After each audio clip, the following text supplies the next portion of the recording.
Investing. It's one of those words that can feel huge, really complicated, and honestly maybe a little bit scary. But what if it's not some exclusive club for financial wizards? What if the basics are actually way, way simpler than you've been led to believe? Let's peel back the curtain.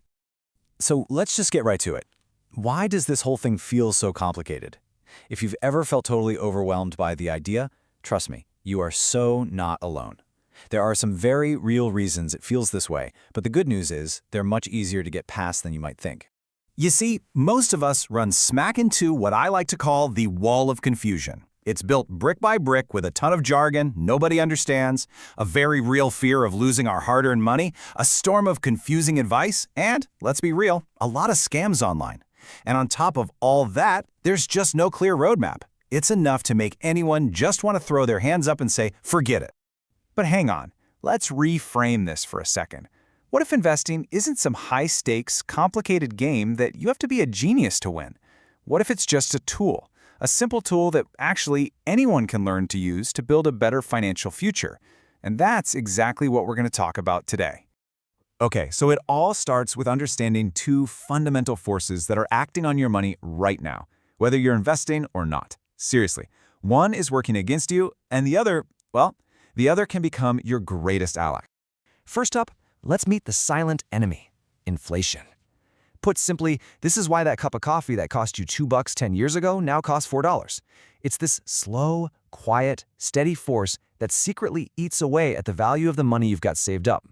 And check this out. Here's the real-world impact of that. Just by sitting in a regular savings account, your money has probably lost about 30% of its buying power in the last decade alone. That's why just saving isn't enough. You're basically running on a financial treadmill, but you're slowly moving backward. So how do you fight back? With this, compounding. This is your financial superpower. It's basically the magic of earning returns, not just on your original money, but on the returns themselves. So your money starts working for you, and then the money it makes also starts working for you. It's incredible. And this right here is what that superpower looks like in action.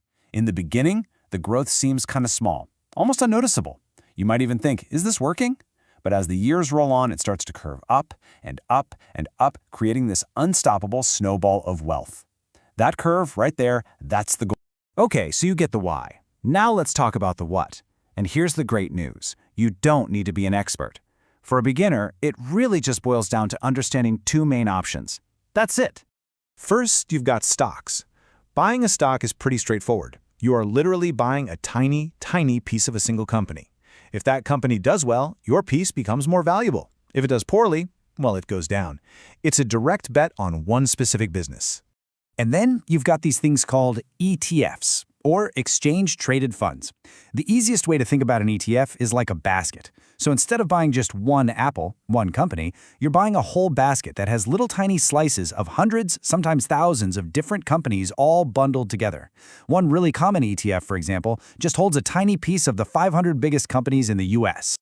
Now this difference is absolutely crucial. With a single stock, you're kind of on a tightrope. Your success rides entirely on that one company. It's higher risk for sure, but it also has a higher potential reward. With an ETF, you're on a big, sturdy bridge. You're spread out, so if one company in your basket does poorly, the hundreds of others can balance it out. That diversification is built right in, which makes it way lower risk. So now you know the basic tools, but how do you actually start building something with them? Let's walk through a super simple, 4-step roadmap that you can literally start using today. Here we go. Step 1. Set a goal. Figure out your why. Are you investing for retirement in 30 years or a down payment on a house in 5? Step 2. Choose a platform. There are tons of beginner-friendly apps out there. 3. And this is maybe the most important. Start small, but be consistent. It's all about the habit. Investing a little bit on a regular schedule is a strategy called dollar cost averaging. And it's so powerful because it takes all the emotion and guesswork out of it. And finally, 4. Diversify. Remember that basket we talked about? ETFs make this step incredibly easy. All right, now for what might be the most important part of this entire explainer. You can have the perfect plan, the best tools, but it'll all fall apart if you don't have the right mindset.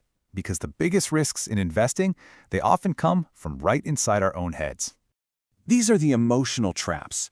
Checking your app every 5 minutes, selling everything in a panic the second the market dips, thinking you can perfectly predict the future. These are all recipes for failure. Investing is not a get-rich-quick scheme, and just blindly copying some influencer on social media is basically just gambling. And all of that leads to this powerful idea. The most successful investing is often the most boring. It's true. It's not about the thrill of the chase. It's about a disciplined, steady, and consistent process over a very, very long time.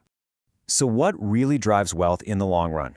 Well, look at this. It's not how much money you start with. It's not some genius ability to time the market. The evidence is just crystal clear. Success is overwhelmingly about your own behavior, your patience to stay in the game, and your consistency to keep investing over time. So, let this be your mantra. The primary goal here isn't to hit some jackpot overnight. The goal is to participate. It's to stay invested through the good times and the bad, and let that superpower of compounding do its quiet, boring work for you over decades. At the end of the day, investing isn't some secret dark art. It's just math, powered by patience. And you now have the basic concepts, the tools, and a roadmap. The only thing left is to take that first small step. So, what's yours going to be?